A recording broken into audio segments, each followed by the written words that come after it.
خوبصورت مگر تنہا اور پنجرے میں قید۔ پاکستان میں برفانی تیندوے خطرے کا شکار ہیں۔ وائلڈ لائف ایکٹیوسٹ اس امید میں ہے کہ ٹیکنالوجی کے ذریعے انہیں بچایا جا سکتا ہے۔ پاکستان میں تقریباً 300 برفانی تیندوے ہیں۔ ہم جا کر یہ دیکھنا چاہتے ہیں کہ انہیں محفوظ رکھنے کے لیے کیا کیا جا رہا ہے۔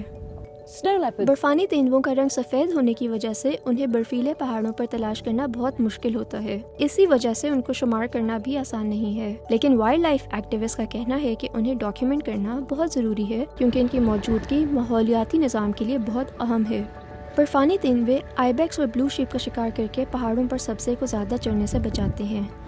اس سے ماحولیاتی نظام برقرار رکھنے میں مدد ملتی ہے، لیکن کبھی کبھار برفانی تیندوے آبادیوں اور بھیڑ بکریوں پر بھی حملہ کر دیتے ہیں، جس کی وجہ سے کسان ان کا شکار کرتے ہیں۔ وائلڈ لائف ایکٹیوسٹ مقامی افراد کو منانے کی کوشش کر رہے ہیں کہ وہ برفانی تیندووں کا شکار نہ کریں۔ السلام علیکم، میرا نام آزاد ہے۔ برفانی تیندوے نے ستارہ کی 6 بھیڑیں ایک ہی دن میں مار ڈالیں۔ میرے پاس اب پیسے نہیں ہیں، میں کس چیز پہ لوں گی؟ پیسے نہیں ہیں میرے پاس۔ ایک پروجیکٹ میں مصنوعی ذہانت کے استعمال سے ایسے واقعات پر قابو پانے کی کوشش کی جا رہی ہے۔ تو یہ کیسے کام کرتا ہے؟ یہ شکار سے قبل ایک وارننگ سسٹم ہے۔ مصنوعی ذہانت کے ذریعے کیمرہ جانور، انسان اور یہاں تک کہ برفانی تیندوے میں بھی فرق بتا سکتا ہے۔ اس کا مقصد کمیونٹی کو برفانی تیندوے کی موجودگی کے بارے میں الرٹ کرنا ہے تاکہ وہ اپنی بھیڑ بکریوں کو محفوظ مقام پر لے جا سکیں۔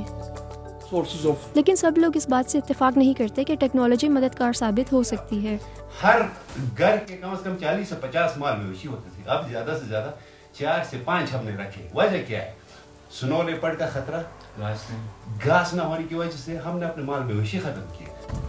فی الحال سنو لیپرڈز کو خطرے کا سامنا ہے۔